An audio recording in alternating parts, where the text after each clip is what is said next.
The passing of a government bill continued. The Honourable Terry Brownlee. Mr Speaker, I move that the Canterbury Earthquake Recovery Bill be now read a second time. Mr Speaker, the House will today deal with this bill through its remaining stages.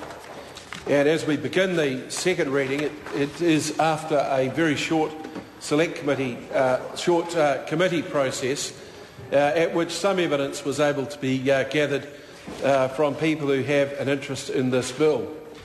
Mr Speaker, the reality is that some 400,000 people have an interest in this bill, those people being the residents of the province of Canterbury.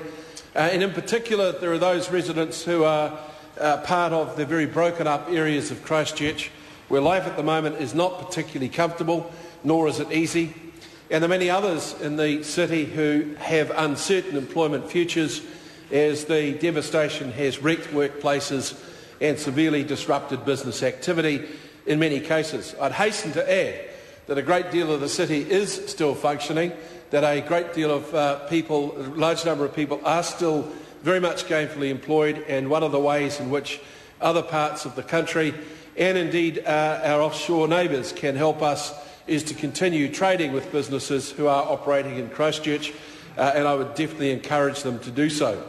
But this bill, sir, is designed to create an opportunity to move the recovery along as quickly as possible.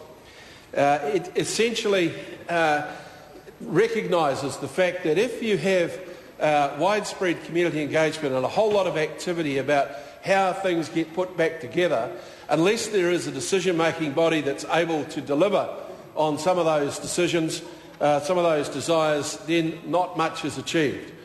And there will be debate about what international literature tells us about these events and the recovery from them. But in my estimate, the thing that comes through most clearly is that too often a discussion held in a room with a lot of people putting forward ideas is confused for action.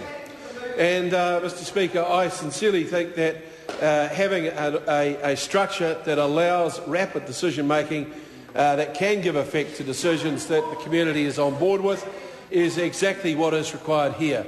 And that does require the taking of powers that are somewhat extraordinary, but I don't think anybody living in a broken house somewhere in Christchurch, dealing with a chemical toilet day by day, uncertain about their water supply, uncertain about their winter heating, uncertain about the condition of the roads outside them, uncertain about what a big rain will mean for them, will care little for the academic exercise about how powers might be accumulated in order to deliver them a successful result.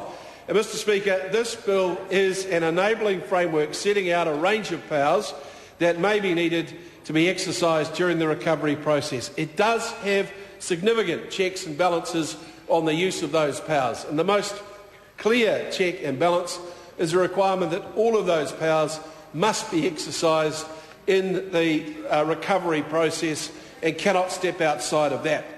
Mr Speaker, it recognises, what we recognise in the bill is the need to restore social, economic, cultural and environmental well-being in Greater Christchurch.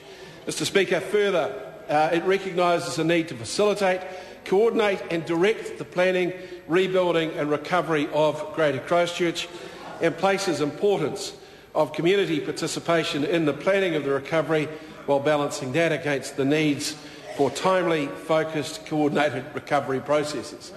Mr Speaker, I want to address some of the concerns that have been raised by people about the suggestion that we should not have a government department running this. We should create some sort of new entity that sits at an arm's length from government. That's an interesting concept, but there is no more direct accountability than a minister sitting on top of a government department where there can be daily questions in the House, select committees can require people to come before them, etc. And I want to say the laughing and joking going on the other side of the House shows scant regard for the lives that so many people are living in difficult circumstances at the present time. A point of order. Order! A point of order. Clayton Cosgrove. Sir, I'd like your assistance. To date, the House has dealt with this bill in a pretty non-partisan way, and that's how we continue. But we find those comments deeply offensive. 166 people died.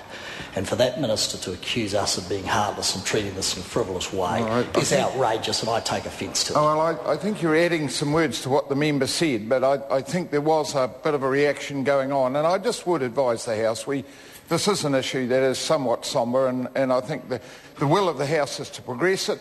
And I'll just invite members to show a bit of courtesy across the House. Jerry Brownlee.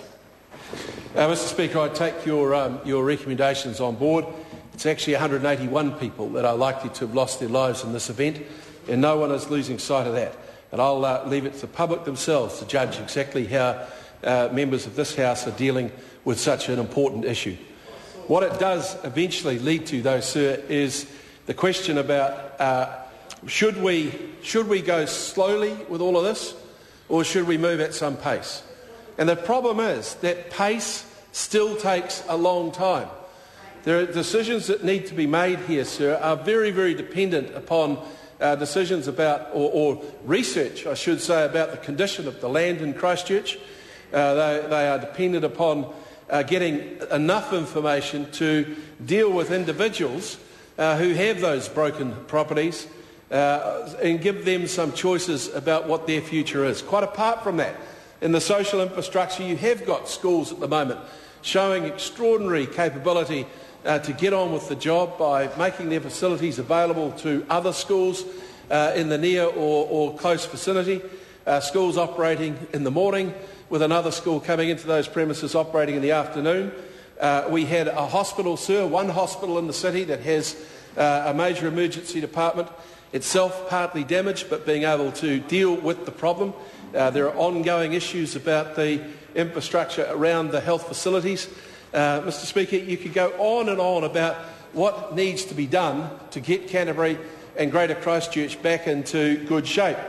All of those things will require a series of recovery plans, and quite patently, obviously, there will need to be discussion about how those plans are delivered with those local communities and those affected individuals. Over the top of that, Mr Speaker, an overarching strategy that will be gazetted, that is publicly stated, needs to be formed. And I think one of the most encouraging things that I've seen in the last few days is the way in which the district councils have said, OK, we accept there has to be these overarching powers, and we commit to working with the government agency, SERA, on the recovery of Canterbury. That is a major step, in my opinion, sir, and I expect that sort of level of cooperation and collaboration will develop and become stronger over the months ahead.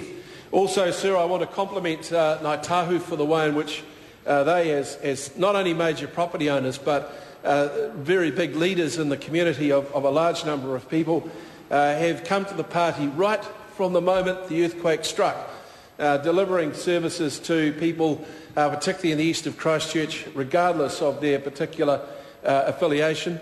And, Mr Speaker, in the longest sense, committing to being part of this recovery, working alongside the SERA agency. These are very, very encouraging signs, because in the end, all of the rancour that might be part of all of this, really, if it's focused on how something is to be done for people, that's great. But if it's an argument about whether it should be done for people, I think sees us all fail quite considerably. Mr Speaker, over the coming weeks, more information will be collated about the land information in Christchurch, and that will inform many of the decisions that are made going forward. There are no powers in this bill that are not focused on good results for people who have disrupted lives in Christchurch. And each of those powers, sir, is subject to considerable check. Mr Speaker, I look forward to the committee stage that we are going to embark on very shortly. I want to signal at this point that the government has received the recommendations from a number of submitters over the last 24 hours and has made every effort to accommodate recommendations about amendment where they add to the structure of the bill and make it more workable.